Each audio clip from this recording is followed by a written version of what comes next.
Welcome back. So in this video we're going to talk about reinforcing activities. So what this basically means is that the different steps in a process are designed to kind of enhance the effect. And they give a couple examples in the article from Michael Porter. Michael Porter gives an example of Neutrogena, right? Neutrogena markets itself as kind of a healthy soap company.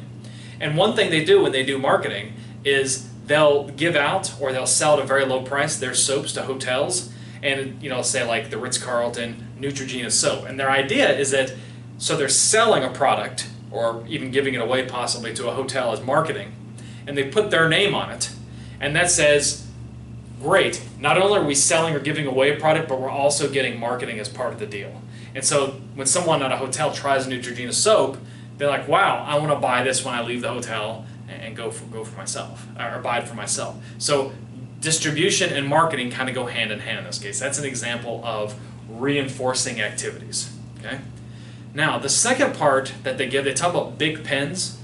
They talk about this as an example of a variety-based position, right? It's the need for cheap pens, need to write something, and so they use a lot of cheap, kind of branding. They sell, very cheap advertisements. They don't need to spend a lot on it. You don't really need to explain all the fancy bells and whistles on a cheap pen, right?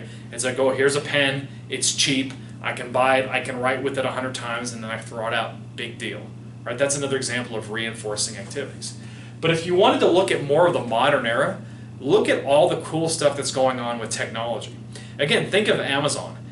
Amazon, yeah, it's a book company, but it's also known as a computing company. It started getting big, at least in Silicon Valley. And so it makes sense that all of their computing capabilities and all their cloud computing capabilities can also work towards cloud computing and cloud storage for other companies. That has nothing to do with buying books or buying things on the internet. It's stuff that they can actually use to, other companies can use their cloud computing capabilities for their own uses. And so that becomes yet another product that they can sell. So that's another example of reinforcing activities. Think of Tesla. Tesla, we hear about on the news all the time as a car company. But I've always said actually it's probably a battery company that just happens to sell cars, solar panels, and all this other stuff. So they're trying to focus on selling cars that happen to have batteries in them. And of course, what else are they doing? They have those pumping stations, and those pumping stations are designed to charge those cars that are being driven. So the idea, it's all about making the batteries, and everything around it is designed to reinforce this activity of battery making.